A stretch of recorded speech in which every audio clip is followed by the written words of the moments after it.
time for Bet On It, brought to you by WarHorse Sportsbook, the best place in Nebraska to place your sports bets. Make sure you keep that money over here on the right side of the river. Don't go paying for roads in Iowa. And listen, they already think they're smarter. They're not. Don't pay for their educational systems. You keep that money right here in Nebraska where it belongs. Go over to the WarHorse Casino in Lincoln or in Omaha.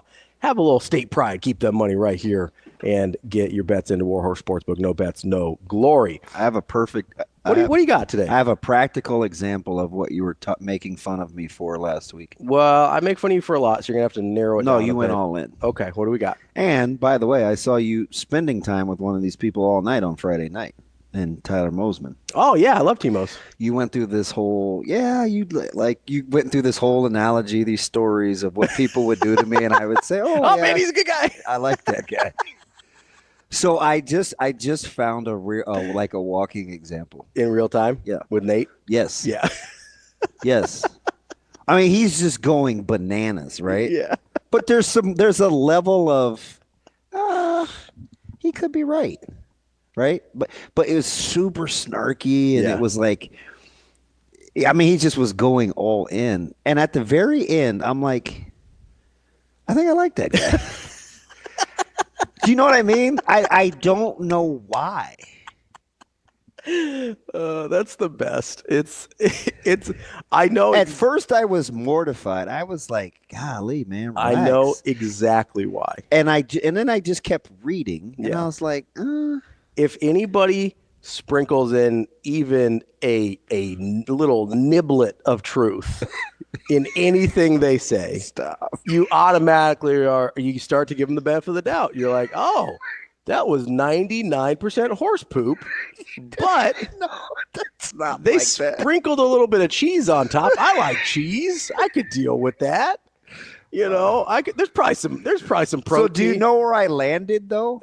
Okay, comedian. There's probably some protein in that horse poop. I'll be all right. But do you know why I really was like, I'll ride with him? Why? Because at the end of the day, you're kind of right though. This might be the cheese. This is the cheese. I hate moral victories. He started out on a moral victory tangent, and so you're like, "Ooh, I'm listening." Now everything else was like, I was like straight madness. I was like, "That's a little harsh." Oh, I wouldn't have said that. Oh, that was not like necessary. But I'm like, you know what? I hate moral victories. I want to go compete, so I'm riding with that guy. Is that the cheese? Yes, that's 100% the cheese. If you were in the John Wick movies, like. The whole thing would have been done after about 10 minutes if after they killed your dog, they just sent you an apology note and you'd be like, I can ride with that guy. You'd be like, good dude. Self-aware. I took a picture from realizes he shouldn't have killed my dog. Well, that might be pushing it. But I did take a picture from out at game day of that John Wick picture. Yeah. It's one of the greatest pictures ever. You're just steaming pile of horse crap. Here's a little bit of shredded cheese on top. I don't like moral victories. And you're like, I mean, it kind of looks like a burrito. I'll be all right. Whatever. It's not entirely true. It's not entirely false either. Where'd you spend all your time Friday night? Hung out with T-Mos. Yes, you did. Yeah, but T-Mos is always nice to me. He doesn't have a ton of redeeming qualities. He's always nice to me. Although you guys do like talking about people. Yeah. He goes hard, doesn't he? Yeah. Listen, me and T-Mos have a great time. That dude. I think we have a similar sarcastic bent, little snarkiness. Yep. So our vibes kind of match a little bit. No, we hung out. You both had bougie tastes? Yeah. We went, although we went to a place that wasn't bougie after the game. Wow, now you guys are going out, huh? We've hung out before. Not that I'm jealous. It's fine. I mean, listen, if you liked spending any time in public whatsoever. How many times I invited you places and I was like, this dude's not coming? That's fine. Listen. It's fine. It's all right. I thought about texting you. I was like, nah, there's no way he's coming over here. That's fine. Although it was pretty low key. There weren't a lot of people in there. Yeah. Although the ref that did your game was there, or the whole crew was. Oh. There's a couple of ref crews in there. One of them that did Miller North, Miller South came in. And then the one that did your guys' game came in. The crew that did your guys' game. They were fine. Yeah, there was a couple things I was like, I don't know about that, but I can say that because I'm not a coach. Thought some of the personal fouls versus lack of personal fouls were a little questionable. So that was Saw a Papio guy take a swing, didn't have a flag on that, so that was all right. Was Jernigan almost lost his mind. Yeah. But we had a great art. So the guy on our side. Thought Lamanji might kill somebody. So. Oh, that was later that he got flagged. There was a dust up, and then the only flag came out on Lamanji.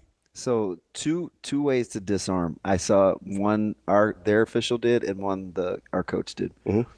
So I'm going. Hey, that's unsportsmanlike. You can't run after. So technically, in high school, it's a delay of game. I know it is. Yeah. Yep. So I said we looked it up. I said it wrong. Yeah. But I was like, it is. It's a penalty. It's a penalty. Yeah. And he goes, no, it's not. And I go, well, yeah, it is. Yeah, it is. I said, that's a penalty. And he goes, well, we'll just respot the ball from where he fair caught it. And I go, it's still penalty. It's still, and I did. I said, it's still penalty. But I'm not, you can hear my tone. It's just like we're just talking. No, I was standing right there. I heard this conversation. So the very next play, our defensive back needed to pull his knee pads down.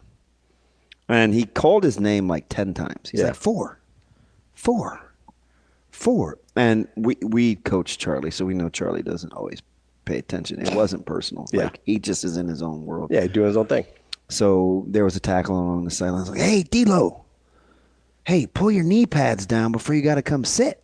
Mm-hmm. And I gave him the motion. He pulled them down. And I looked at the official, and I said, see, I did you a solid. He goes, appreciate that, DB. But the funniest thing, though, on the sideline in front, this was all within like the same 3 seconds. Yeah. The funniest thing, though, was when Lamanji got flagged, mm-hmm. he sat on it for like 10 minutes. Mm-hmm. And after about 10 minutes, the side judge was, because he was giving us some grace.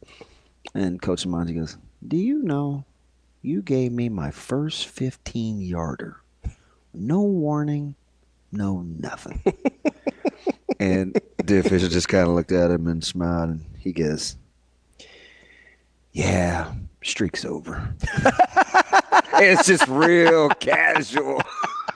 You know what's funny about the sideline warning is, so me and T-Mose are there, and we're snarky.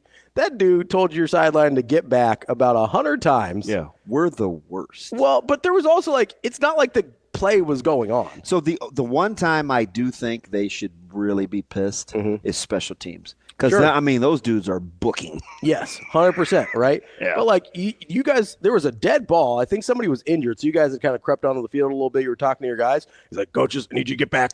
Sidelines, get back. I was like, nothing's happening, man. I just didn't want 69 to be hurt. No, I got you. He's a good – you never want anybody hurt. What are we doing out there? And then I will say, so the funny thing was, T-Mose and I are sitting there with the fair catch you were talking about. And I was like, it's either an illegal fair catch signal, which is a penalty, because it was – it looked like he was doing a little doggy paddle. Didn't look so much like a fair catch. Or he ran after a fair catch signal, which is also a penalty.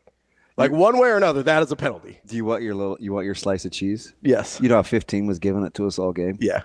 And he did kind of the sliding tackle late. Yeah, what was that? I don't know. I've never seen that in my life. Here's the deal, though. He tried to slide tackle a guy going in the end zone. So our players are furious, right? But I told him, I was like, hey, I really enjoy watching you play. You're a tough kid, kind of competitive. Because after the first time we played him, he was super cool. So I liked him. And then he tries to slide tackle Eli, and you're like, not a big deal. I didn't care. It's fine. He's just out here. He's just competing. Yeah, this isn't soccer, brother. So I tapped him up. I was like, man, 15, I love the way you play. My coaches are mortified. I was like, you trying to tell me we don't want guys that play hard like that? Yeah, I want guys that play football hard, not play football hard. Yeah, I like you, though. T-Mose and I just looked at each other like, did I just see that? Giving it to our guys all game. He's a tough little dude. Man. You weren't vibing with that? I've never seen somebody try and slide tackle someone in an American football game. Knock it off. I don't even know what that was. Look what's happening here. Well, you can bet on the fact that this will be highly competitive this week. It will be. Westside Omaha North coming up in one semifinal. And Kearney Millard South in the other semifinal. It'll be interesting. We'll see what happens this weekend. That's Bet On It, brought to you by WarHorse Sportsbook. WarHorse Sportsbook, no bets, no glory.